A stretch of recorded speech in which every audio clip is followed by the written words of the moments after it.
I want to thank, the list of people I want to thank is actually too great for me to mention every name. But one of the reasons why, just to append what Barbara said, this was a director's exchange, but we're in a moment in CAARI's history right now that we're making some major changes. And Katerina is our librarian, and actually Lisa Graham was our interim librarian a few years back. And this is an opportunity for us to come and, at a moment when we are expanding our libraries, which I'm going to talk about in a moment here, that we have a chance to compare notes with the libraries and the library staff in our sister institution. And so I want to thank all of the library staff for your really generous discussions that you've had with us, your time and your insights.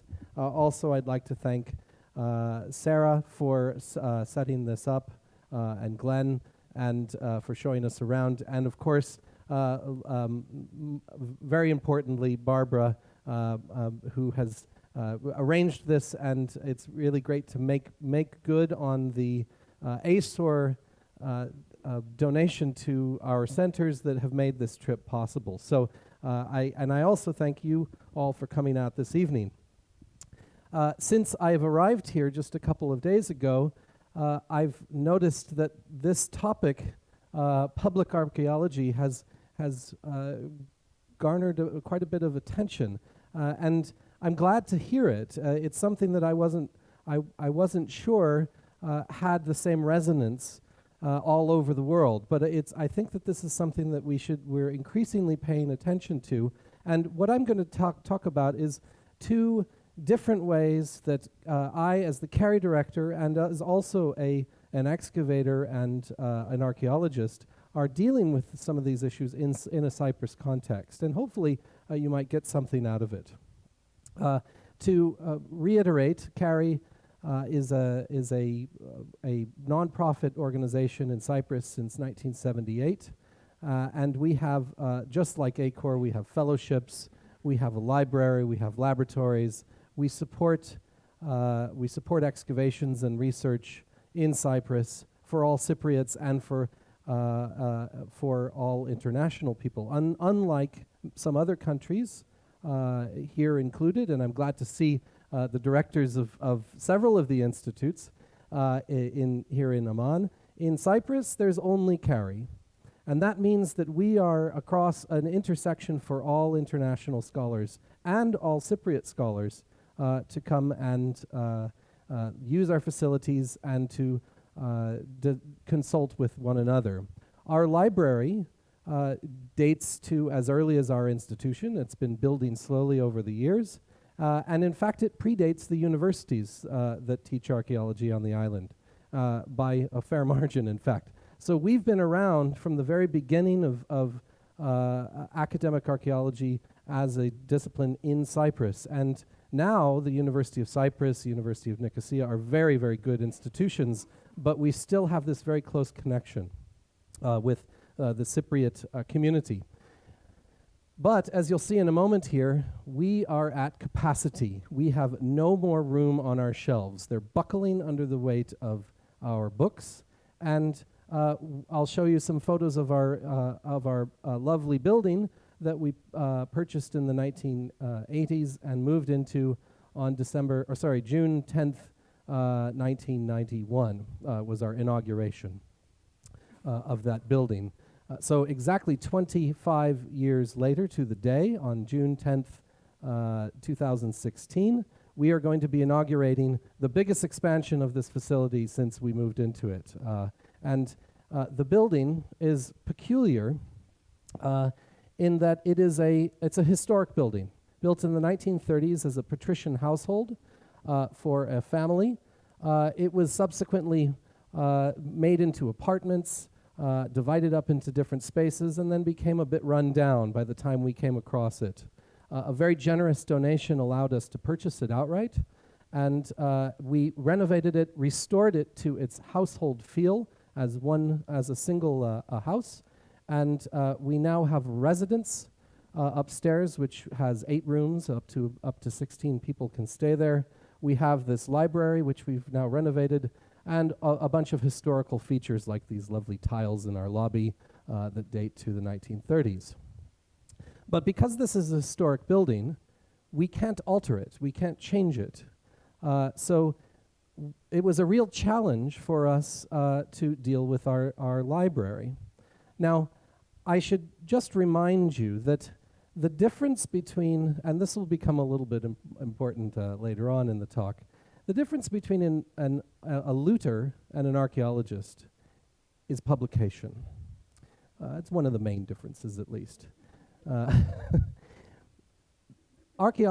Professional archaeologists destroy what they come across, but they replace that destruction with a material, a record that is made in publication form. And so our link to that destroyed archaeology is in our libraries. And so there is a very close connection between what's happening in the field and then what is made available to scholars and to the public. And so this became a very, at this point we've now expanded our library to about 20,000 items, and that means that we need to invest in making this a safe, secure, and permanent house for all of these records. And you can see how full we are on the shelves here. And in fact, we're even spilling out onto our tabletops. So this was taken on Monday. So you can see that what we've done is we've actually renovated our reading room in the past few years since I've been here, since I've been in Cyprus as director. We installed new air conditioning, climate control, new lighting, which universally liked by people who are using the library. Also, we have IT and electrical fittings on a raised floor that preserves the original parquet floor below. An IT room. Katerina has been moved to her new office space. But this was only phase one in a multi-phase project that we're nearing completion. In fact, I hope to return to Cyprus at the end of the week and it's all done. We'll see. About a year ago, this is what our courtyard looked like. And as I said, that because we cannot alter the facade, the look of our building, we, through consultation with officials in Cyprus, it was suggested that we go underground. But we had to find a way to link up the existing building and, to a subterranean library expansion in a way that was sympathetic and reversible, that could always be, that preserves the historical integrity of the building. So this is a very deep hole. It's 2 stories. We decided to go with 2 stories, and that triples the space that we have right now. So it's roughly the size of our library times 2 more extensions below ground. This is it, that hole that you just saw on Monday, or not on Monday, a few weeks ago. Oops, yeah, getting filled in. And this is the courtyard tiling being put into place. And this is it, just hours before I left on Monday, last time I saw it. And you can see this is the building and the glass structure, which allows you to see the historic building behind it. And this is the link between the existing library that will take you to the basement facilities.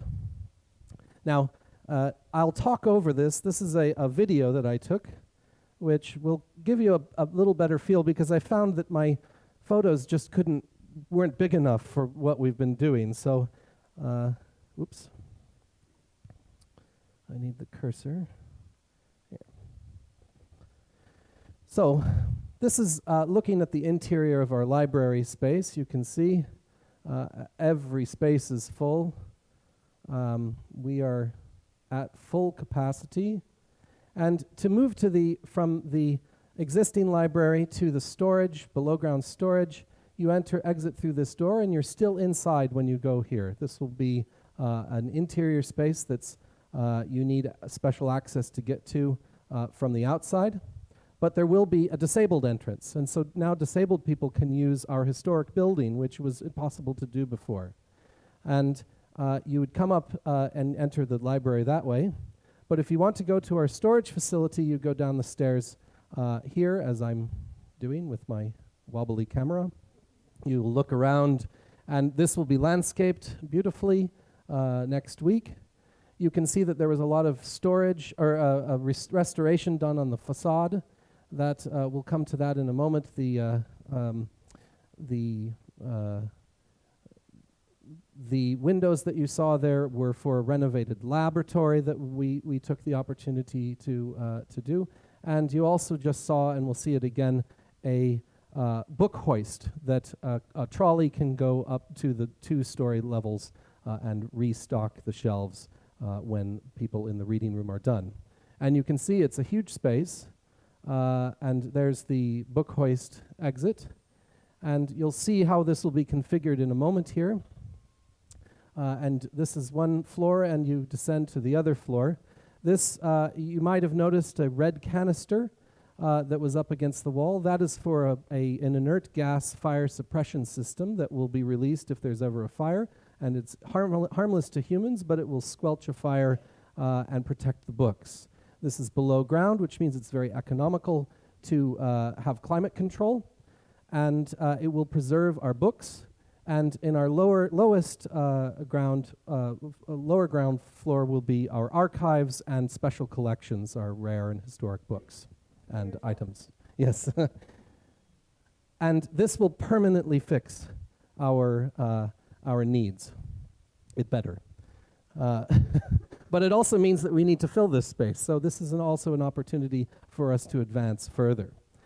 This is just a view of what the first below ground floor will look like, with shelves in the middle here, parametric shelves. This is a table with, or a case for our map collection, GIS station, and a work table. And we're leaving the lower ground floor fairly blank because we don't have enough to fill it yet. And so we might decide to do something else with this space in the future if we are inclined to do so. So this is one way in which we're preserving the past and trying to help Cypriots in Cyprus to engage with their past. We're going to be having a big event on June 10th, as I said, which will be the inauguration of this. And we're hoping to have a big celebration, but also to highlight that we're putting this effort in to preserve this library that we have been working with, and Cypriots have been working with for 35 years. So this is something that we're very proud of, and it's one way that we preserve the past and engage with the community in Cyprus. Now I'm going to shift gears a little bit and talk about some of the destruction that we do that results in the things that go into the library, that is to say, an excavation. But let me just say that archaeological sites are constantly in need of protection as a finite resource. Once they're gone, they are gone forever. Each site has its own unique problems and prospects, but I'm going to tell you about some efforts I've been making on a site that I'm working at that serves multiple purposes. At the same time, it's given us important scientific information, as well as creating a harmonious connection between archaeology, tourism, site protection, and the local economy. In a moment, I'll tell you a little bit about the archaeology of Cyprus and an experimental project that we did last summer. But first, I'd like to point out that the site that I'll be talking about has been looted before. This was not the first time I had encountered looting at sites, and I'm sure it won't be the last. In 2009, 1 month after the close of our first season of excavation at Prastio-Mesorotsos, that I'll show you in a moment, the tarpaulin and backfill covering this area, Area 4, was pulled back, and a criminal looter, whose name I know but I won't name because we're being recorded, hacked into the trench and recovered groundstone tools, damaged some architecture in search of items to sell on the black market.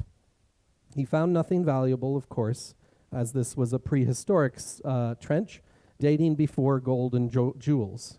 But without being caught in the act, there was nothing I or the authorities could do. Putting up fences are basically a joke. Cameras and security guards are very expensive, and this is a rural site. So since this event, I have been thinking of ways that I could protect this rural site by getting the local community, those who lived closest to the site, to value the archaeological remains in a way that would prevent them from being damaged and destroyed by looting and vandalism. How do you do that? Since 2009, therefore, I have been looking for something that has the right combination of elements to make the archaeology seem more valuable in the ground, something that would make it more beneficial to protect the site than to loot it or allow it to be destroyed. Archaeological treasures, such as in Cyprus, ornaments and things, are a mixed blessing. They're exciting finds that capture the interests of many people, but they also attract the looters to a short-term payoff in the black market sale of antiquities. The real treasure, as I'm sure all of us know here, for archaeologists, is the information that the archaeology can reveal. But communicating this is tricky, but I hope to show you one way that I think that this is possible. The site of Prastio-Mesorotsos in the west of Cyprus is multi-period, spanning most of the periods from the Neolithic to the present day. As such, it has an appeal for anyone interested in the past of Cyprus. But this attraction also attracts looters and causes the landowners who fear that the occurrence of archaeology on their property will result in the confiscation of their land. I have come to realize that there is virtually no way to stop dedicated looters, developers, or vandals without the help from the local inhabitants. We're going to focus on the pre-ceramic Neolithic period, a time period which, let's face it, is hard to drum up excitement from the general public. But it is this very fact that this is a period of history when there was no gold or jewels, just rocks and more rocks, that it is perfect to demonstrate what archaeology can really do. The first people to come to this location arrived at a time when domestication and farming were part of life. And with this in mind, you would think that every site we dig would have similar qualities. Apart from artifactual evidence which shows a commonality between sites, each site in the pre-pottery and the late Neolithic seems to have its own unique character. This makes it very hard to tell the story of the Neolithic period to the public. There is a plurality of site types in this period. There are some permanent settlements, there are hunting camps, there are places where certain types of resources were gathered, sometimes seasonally, and there are apparent ritual places that brought people to certain locations. Here are just a few images of types of sites, including earliest wells in the world, some hunting camps, inhabitations made of wood, mud, and habitations made of stone, places that were clearly the focus of resource acquisition like ochre, chert, plants, animals, coastal sites that accessed marine resources, inland sites that were for cattle and sheep or goat herding, agricultural sites, seasonal plant gathering sites, etc. I don't want to paint the picture that archaeologists are not thoughtful people, but we do like to classify things. It's helpful for us. But classifications tend to split the world into mutually exclusive categories. For instance, a community cannot be both mobile and sedentary. It cannot be ritual and functional. It cannot be autonomous and also interactive. I propose that a rigid adherence to these categories is unhelpful. And we can think in terms of seasonal mobility with recurrent inhabitation, sites that have a mundane function, but that this function can also have a ritual or spiritual element, and that while certain communities might have different ways of life, they can also connect via interdependence, occasionally benefiting from each community's special character via moments of interaction. This might sound a bit obvious, I know. But without evidence for the interaction between communities, how do we find evidentiary support for these interpretations? A person digging at a site tends to see the Neolithic world through the lens of that community. What is necessary to tie all of these disparate strands of evidence is an archaeological discovery that links all of these communities together. But this is something that is hard to seek out. We just must await its discovery.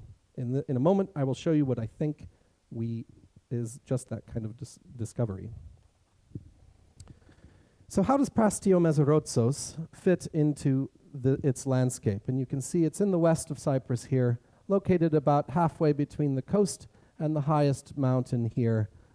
So it's in an ecotone. If this place was a draw to a certain community or communities, it doesn't actually look or behave like any other site. So again, in a pluralistic landscape, how does this particular site fit?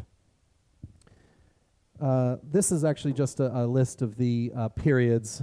Yes, all of these. We have a noticeable hiatus in the late Bronze Age, but basically everything else we have evidence for.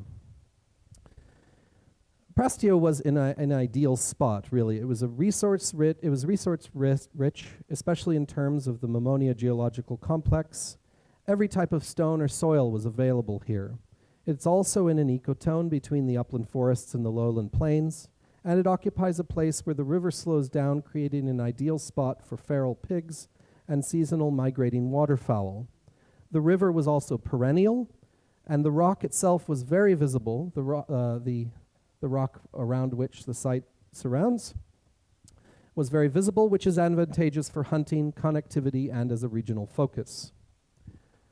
What we know about this region in the Neolithic is not a lot, but a couple of roughly contemporary sites have been investigated, including the site of Prastio-Mesorotsos near the coast, which might have been a chert gathering emphasis place, and the site of Roudias, a multi-period prehistoric site in the uplands, which has been interpreted as a hunting camp. Prastio lies right in the midpoint between these sites, acting as both a fulcrum between the uplands and the lowlands, and also having its own unique resources and a functionality not shared at the other locations.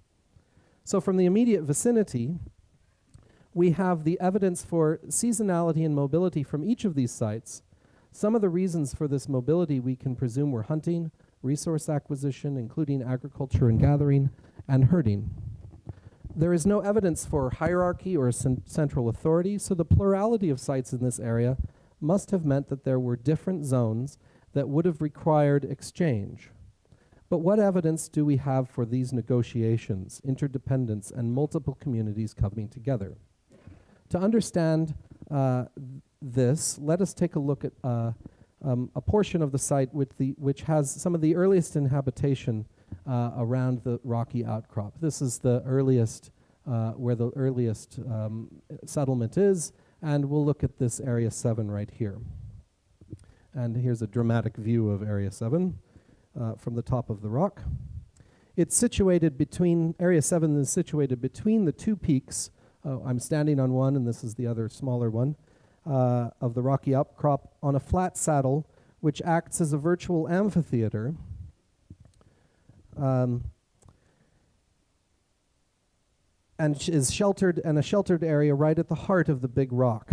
This is taken, that's taken from the top of the peak, and this one here is another view from the saddle with the smaller peak toward the larger one. And right here is where Area 7 went in. This is an early photo. This is working in that trench. Behind you can see the sheer cliffs of the main rocky outcrop, and behind me is the smaller peak. In the deepest part of this trench, we found some of our earliest artifacts, lunate and microlithic tools that derive from Epipaleolithic technology, but as far as back as I'd like to say is pre-pottery Neolithic B, maybe late PPNB, Cypro PPNB. We have some radiocarbon dates that I'll show you in a moment here, which is right on the cusp of PPNB and Kirkatian, but all pre-ceramic. There is a A ceramic horizon that can be seen in this trench at this red line, below which not a single sherd has been found. Thus, below this stratum, we are directly into what is either PPNB or aceramic Neolithic levels. Within these levels, we discovered a pit sealed below the ceramic stratum and cut from pre-pottery levels. Pits are interesting in their own right, but in time we began to wonder why such a huge feature filled with igneous stones and ash and nearly no artifacts was doing here. And here is a not from the pit, but from human remains that we dated to unfortunately our human remains from good contexts weren't successful, but this is from human remains in a mixed deposit that put us, at very least, I think that we can be talking about mid to late 7th millennium, possibly earlier from some earlier deposits.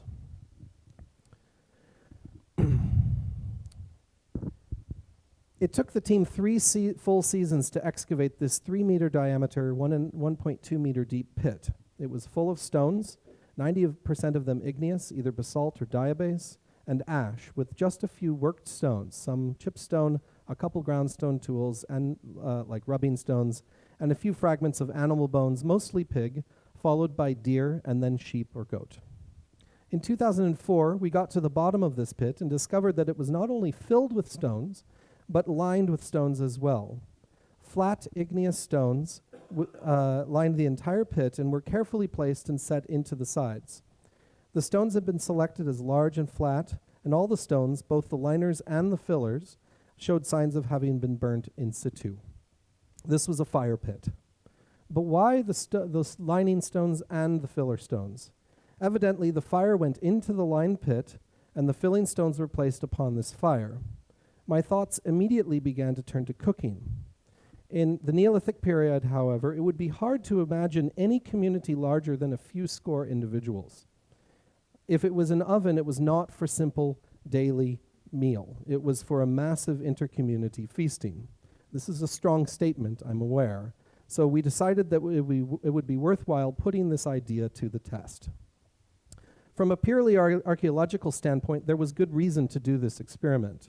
But I also identified that this was exactly what I had been looking for as a way to engage the local community to own, benefit, and ultimately protect their cultural heritage. There is no treasure here. And in fact, there are almost no artifacts in this pit. A looter would have dug through this as simply a pile of rocks. By careful excavation over years, including wet sieving and flotation, we recovered traces such as wheat, barley, and lentil seeds, animal bones, including pig, deer, and sheep. We had a narrative waiting to be told, and it was derived from authentic archaeological remains. Now, although the original kleftiko-style cooking in Cyprus, or thieves' meat, derives from pit oven cooking, today the typical way to cook kleftiko is in a domed oven. In other words, if we wanted to test this method of cooking to see how it was built, how it would work, and how many people it might feed, we would have to build one ourselves. I had never done this before, but I was familiar with Hawaiian imu cooking from luau's. So I had to go to Hawaii to prepare myself for our experiment. In late 2014, I traveled to Hawaii to learn how to cook Polynesian style, as there were few people who knew how to cook kleftiko in pit ovens in Cyprus. On the contrary, many Hawaiians cook this way every day, and there is also a lot of literature on the history of this way of cooking amongst Polynesian academics. In late May and June of 2015, before we started excavating, we held a 2-week experimental project to replicate this pit oven using traditional techniques. We sourced and carried stones from the riverbed. We dug and lined the pit. We sourced wood and clay, tanned hides in the river, crafted mats to cover the meat, etc. Many experimental activities went into this, and every aspect of this project had substantiation in the Neolithic remains from the site, including what would be cooked. There are no longer deer in Cyprus today, unfortunately, so we acquired a pig and a goat, which we'll come to in a moment. The replica oven was built at the restaurant located just adjacent to the site, and an important factor that I'll return to in a moment. This is the owner of the restaurant, Christakis, who just happens to also be the mayor of the village, so it was quite convenient. The only cheat we used was, the only cheat we used was to dig with metal picks and shovels. The justification for this was that we were experienced with these tools, and I hope to remedy this in the future seasons. We were experienced with these tools, and to make and become accustomed to stone tools would have been another experiment entirely, which we will do in the future. This pit was dug and only took a couple of days, but we also found out that we needed to collect around 400 flat igneous stones in total, and we sourced local clay to act as a binder to set the lining stones. The end result showed a very good facsimile of the original, the only difference being that we had a hard time sourcing stones as big as the ancient people were able to find. We also discovered many intangible things about the oven, such as once the oven was ready to be built, the dimensions would have been selected carefully, so the massive size was definitely intentional. That this was for a large intercommunity feast now seems a virtual certainty. An oven of this size would have been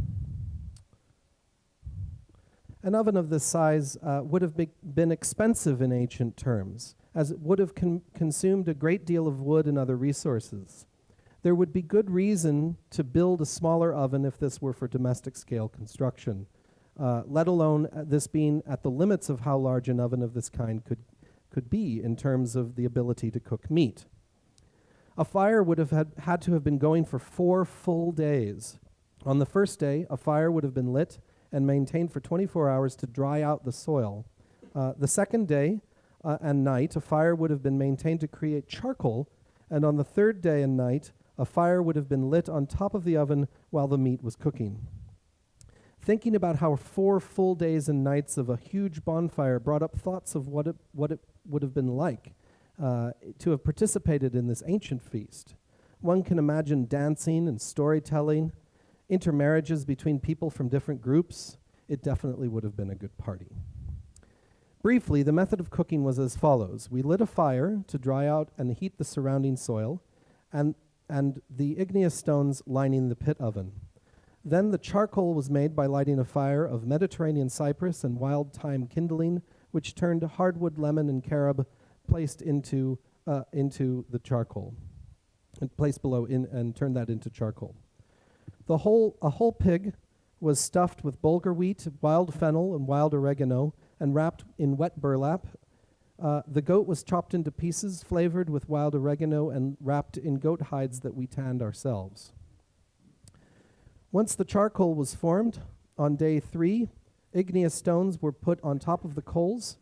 Then branches of fresh bay leaves, carob leaves, and mastic, Pistacia lentiscus, were laid down.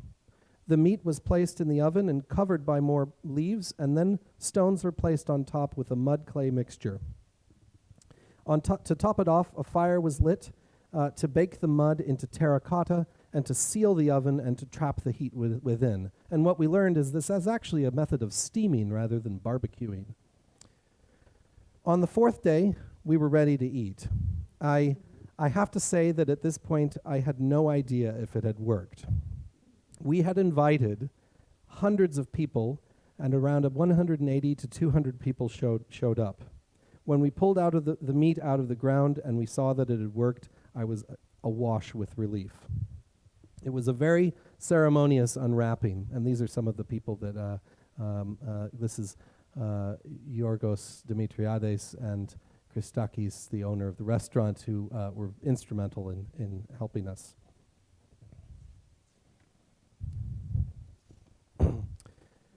Christakis, owner of the Extreme View restaurant where we built the replica, and who happens to be the Mukhtar of the village of Prastio, had the honor of cutting the meat. But the success was not just mine and the Mukhtar's. I had a lot of help here. George Dimitriades was the real mastermind behind the cooking. and we had a team of students and staff, including Ali McCaig, you see here, and Dr. Lisa Graham, who's with us tonight, was really in charge of running this experimental project, doing the recording, and also making sure that the whole feast was coordinated properly. Attending the event were archaeologists, diplomats, government officials, interested public, international residents of Cyprus, and of course, the local community. We asked for small donations of €5 per person for the feast, and 100% of this we gave to the Prastio Town Council. The 600 or so euros we raised is a drop in the bucket for a council, but the gesture was clear. We archaeologists are not there to take, but to give. In this case, we are giving the information back to the community to use, both as an abstract idea and also as a tangible replica oven that the restaurant can use to cook future feasts and to advertise their authentic history to tourists that rarely venture into the rural hinterland. The Neolithic party, which you can see here, and some of you might recognize the former ambassador to Jordan in the foreground there. The Neolithic party had music, feasting, and celebrated the revival of the Neolithic way of cooking, lost for millennia and reclaimed by the local community once again. In this way, we replicated not only the ancient way of cooking, but we also verified the use of the oven and the function of this location as a centralizing place, bringing together multiple communities, mixing and socializing and combining different ways of life to create one group, as we had hypothesized. So what are the results of this experiment? Well, first off, it worked, thankfully. Although nothing was obvious about this way of cooking, and it required a great deal of knowledge. Although once the correct procedure was set in motion, it almost could not fail. This meant that the Neolithic people had a very good understanding of the way fire, fuel, oxygen, heat, and cooking took place, and that they could ramp up the scale to the maximum. For 10,000 years, possibly as early as 10,000 years ago, this is remarkable. I was pretty amazed that we were able to do it today even. Second, it was delicious. Each of the flavors of the aromatic herbs, the hard and soft woods, the leaves, etc., infused into the fibers of the meat, creating succulent and tender pork and goat. We had accompanying Neolithic era vegetables too, including fried fennel root chips, bulgur wheat, barley dishes, wild fruits, and locally growing fruits and things like that. And salads and other kinds of weed salads. We easily fed our 200 guests, and we only used a 70-kilo pig and a 40-kilo goat. These are not huge by any stretch, and we easily could have doubled the output. The oven itself certainly could have had another pig or a larger animal. I think 400 people could have been fed with no problem, and in fact, if you were using this many resources to cook, you might as well make as much as you can in one go. This supports the idea that one single community would not have been the sole users of this oven. It's not hard to imagine the different types of communities who lived in the area, practicing different subsistence strategies, converging on this spot to exchange materials, tell stories, develop friendships, resolve differences, intermarry, and have a bit of fun as well as a bit of somber ritual. In this sense, the oven was not for cooking, but for feasting.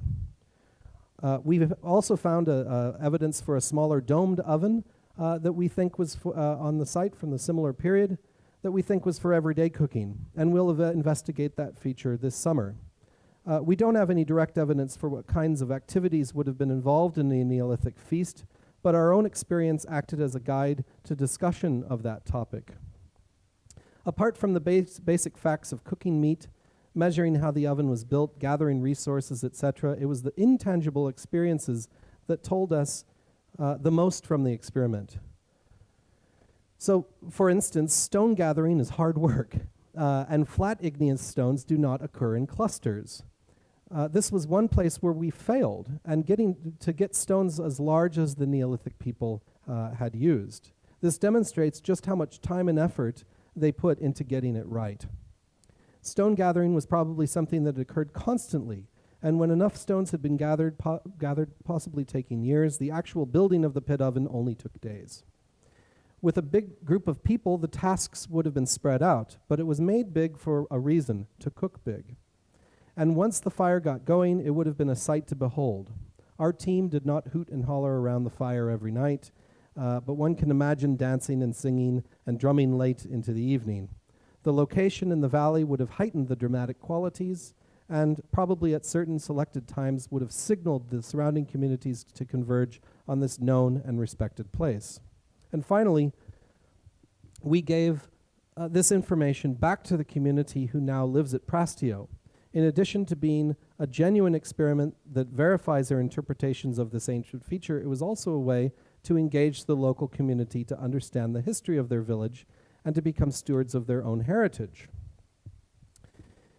In addition to being a genuine experiment that verifies the fact that the interpretations of this ancient feature is accurate, it was also a way to engage the local community to understand the history of their village. The upshot of this aspect of the project is this. The site needed something that was not an artifact, that gives the impression that archaeologists are treasure hunters who remove the best objects to the museums, never giving back to the local community.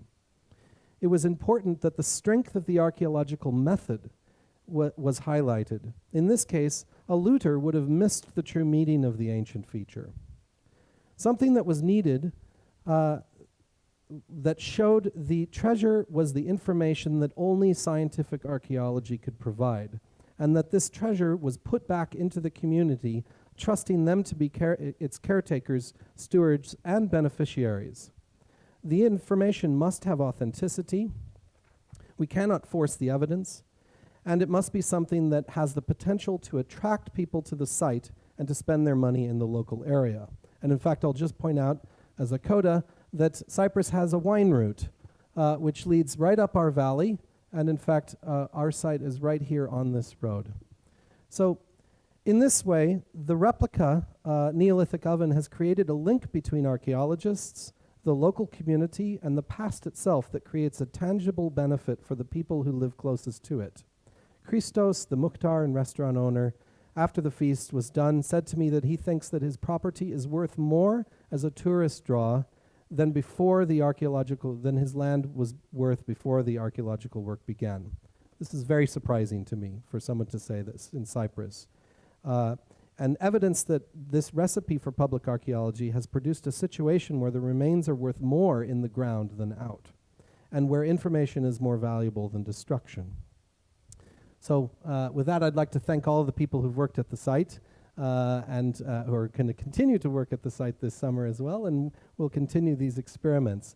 And also, just as a final thought, because there is tourist data about the wine routes, I'm going to be tracking over time how our archaeological attractions have either have impacted the tourism into these rural agro-tourism areas. And so I'm hoping that this will be a long-term, small scale, but long-term and really meaningful way to engage the local community with their archaeology, their heritage, and their landscape.